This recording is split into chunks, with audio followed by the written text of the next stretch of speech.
Hello, I am Mike Roth. I am an elderly member of Brixton Housing Co-op and therefore the perfect target audience for these wonderful yoga exercises that Sandra and Rashid have kindly made available for those of us who are locked down and miserable.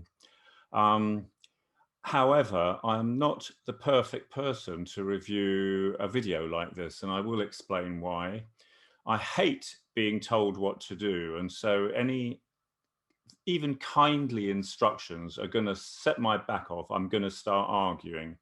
I will try to control myself. I'm going to play this video and give you background as we go along as to how it sits with me. I think it could be valuable for a listener, watcher who is not familiar with yoga and wants to test the water. And I'm quite good at putting myself in the position of somebody who approaches knowing nothing. How would this strike a person who's never tried yoga? I think it's a worthwhile question. I'll give you a little bit more background, but I'll start running the video now. I've tried out quite a lot of yoga over about a 5-month period. Just thought I'd check it out. Went to lots of different classes. So I've got a feel for what it's about. It's not my perfect way of spending an afternoon. And the odd thing is that I've also trained and done massive amounts of a thing called Feldenkrais method, which has never set itself up as a rival to yoga, but that's my experience of intensive work with the body, trying to find a different alignment, a different way to inhabit ourselves. So I have that, and I think that can be helpful because I've also given lessons. I've been in Sandra's position, and I'm very aware, and I think this is the key thing I want to bring out before anything else, is that both of these things, yoga and Feldenkrais method, are very, very weird. They are just not the sort of things that we do in the normal course of a day unless we've been kind of initiated and stopped realizing how weird it is. So I'm aware that Sandra says very near the beginning, I'm not sure if I've got access to the volume control here. Oh, it's on max anyway. But she talks about opening the groin. Now, if you've been around yoga people, you're probably used to talk like that. The groin, in case you don't know, is the area of one's body. I can't get it. Oh, I can get it on the screen somehow. It's where your thigh meets your pelvis. So what would it mean to open it? I immediately think of bloodletting. And in fact, doctors do this where they want fresh arterial blood to test how much oxygen there is. Well, this is in the good old days when I was training as a doctor. They put a bloody great needle right in there, opening the groin to get blood out, to get a fresh arterial sample. Now, this is not what Sandra means at all. So I want to pause the video for a bit and consider, what is this all about? Why would we want to open the groin? What does it mean? And I do think it's a problem that unless you've been, as I said, already initiated into the way of talking, it comes across very weird. And there's background that I think it's very useful to know. And this is what I would be telling people if I was giving a Feldenkrais lesson and wanting to relax and realign the hip. I would probably be talking that way, relaxing, realigning, attuning. These are the things, because I do think all of us brought up in the North Atlantic, either North America or Europe, we have lost touch with a sort of simple, basic inhabiting our physicality is the word I like, and which the Feldenkrais people use as well. We are animal and alive. This is of our essence as creatures on this planet.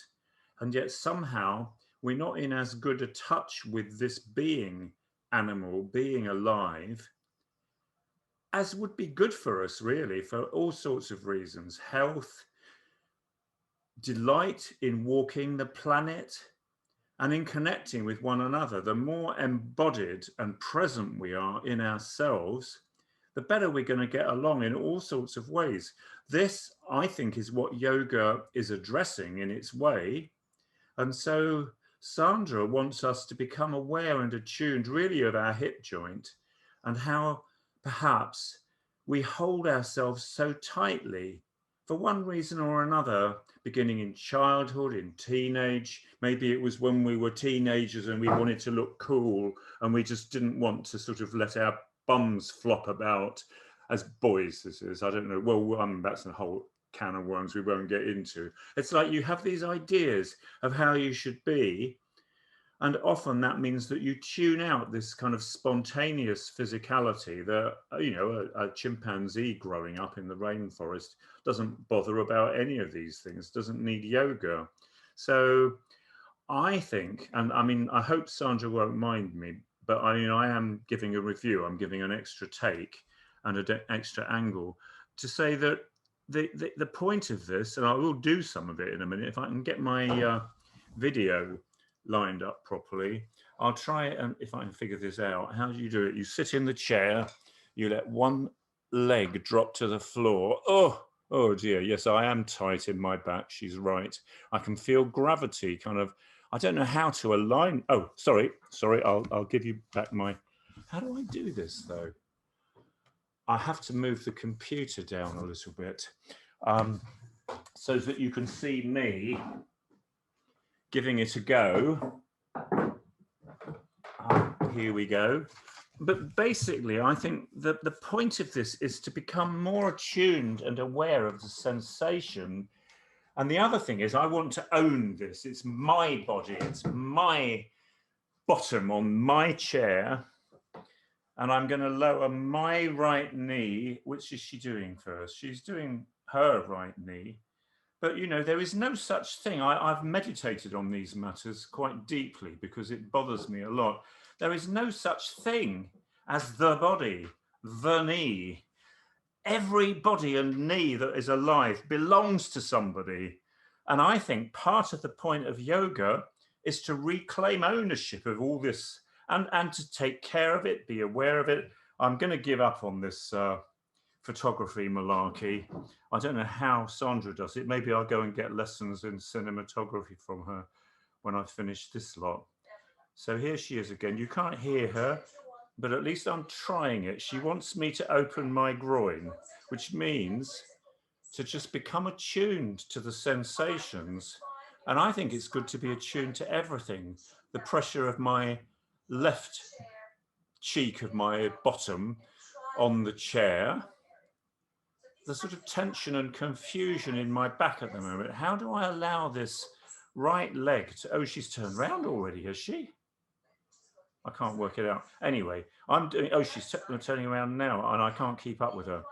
Okay, so I'm trying to let the weight, she talks about gravity, and you probably like to watch this video without me. And I do recommend it in spite of my creating difficulties everywhere.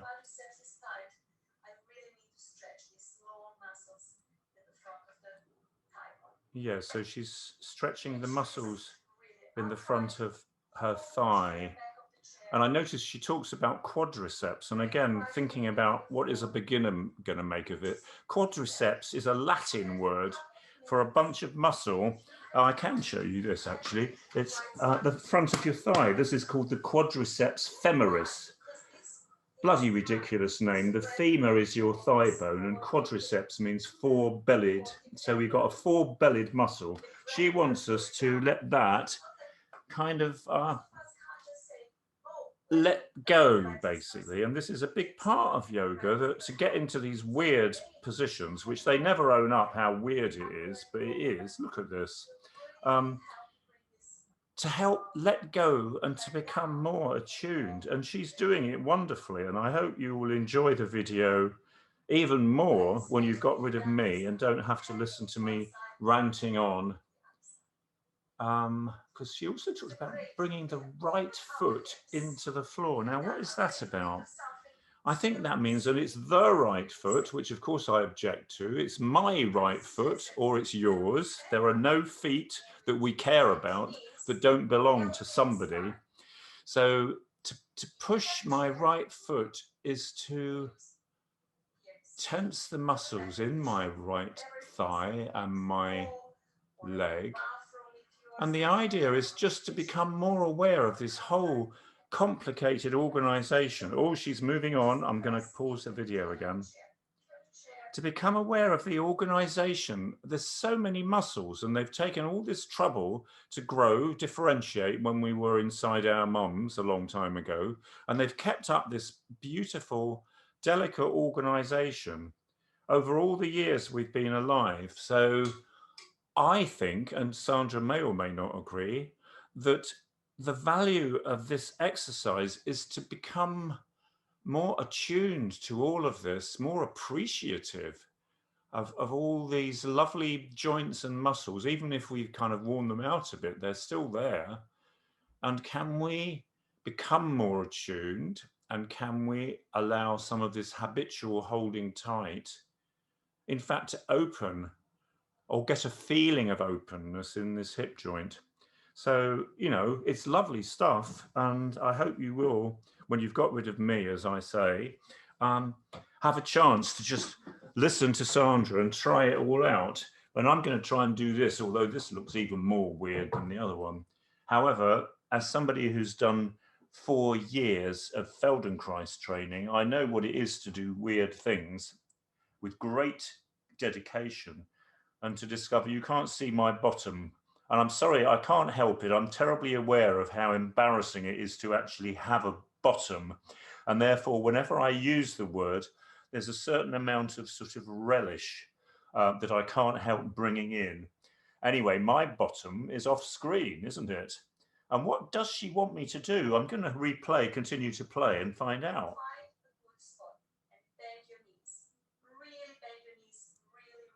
Oh, now she's saying my knees this time. Bend my knees. That's nice. Thank you. I'm holding the chair. Oh, I could even hold... No, down here. Which would be best then? I don't know. Should I do it on... Oh, and what do I do with my bottom? I put it away from me. How can I do that? It's part of me. I can't put it away. What? Oh, the roots of my toes. Golly. I'm trying. I'm doing my best here. Yeah. I get it. We do have to let go of all this habitual holding on. We have to somehow let our back loosen so that there's a feeling of more space between our bottoms and our shoulders.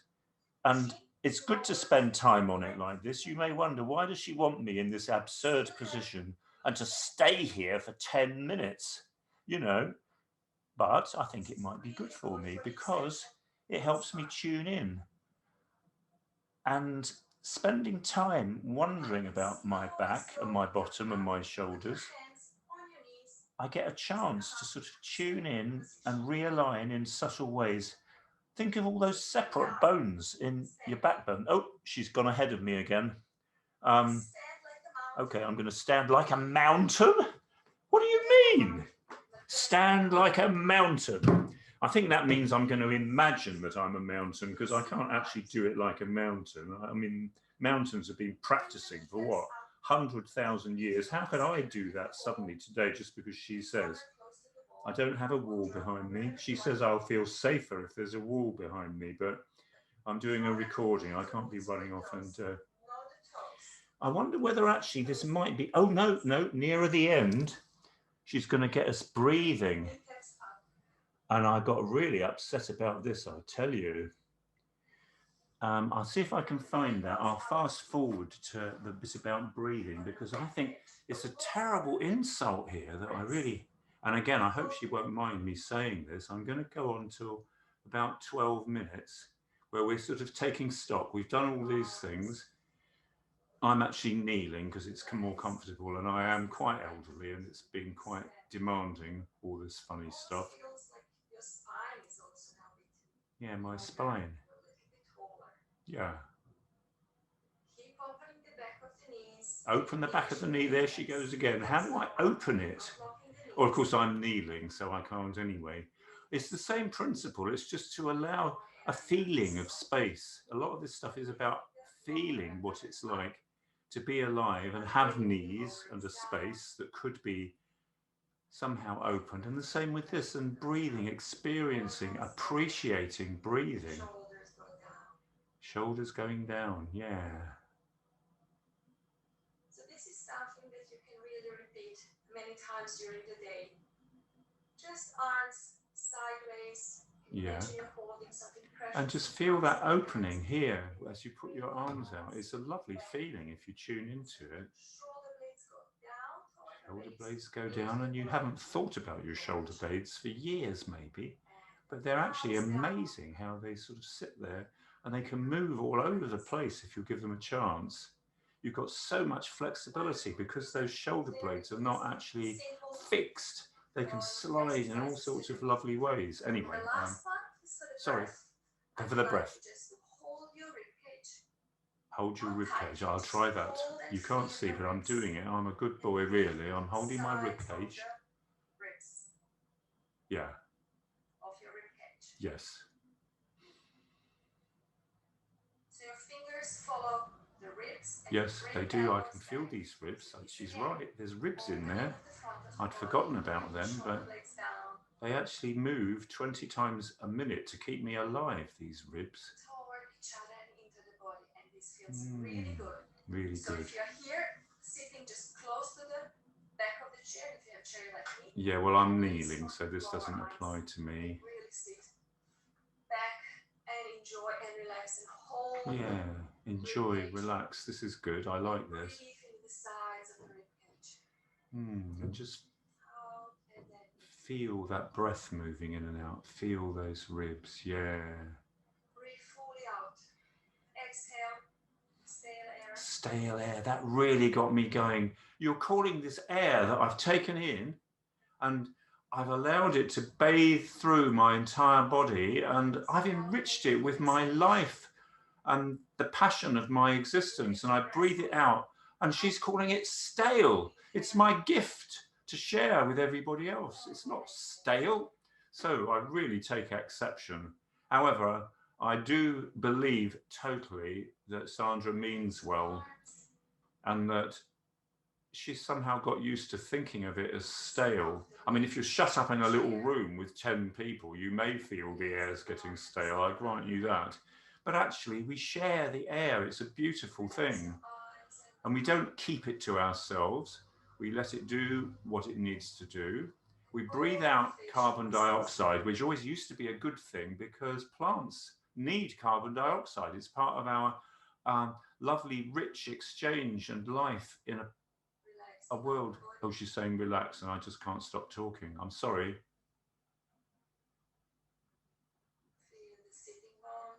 Sitting bones, that's right. Are you aware of those? You may need to get somebody else to feel your bottom and help you identify where these bones are. It's quite a good name because when you sit up in a balanced way, it's these two bones. You can find them if you explore yourself. You don't really need somebody else to do that.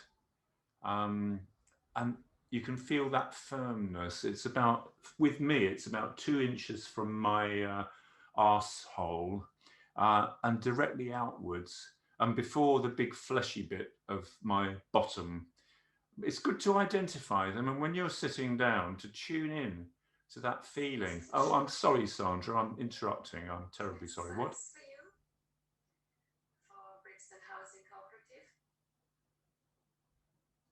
I really hope you enjoyed, and I really, really wish you all the best in 2021. Oh, thank you. Well, I really enjoyed that. So yeah, thank you again. I don't know how to stop the recording though.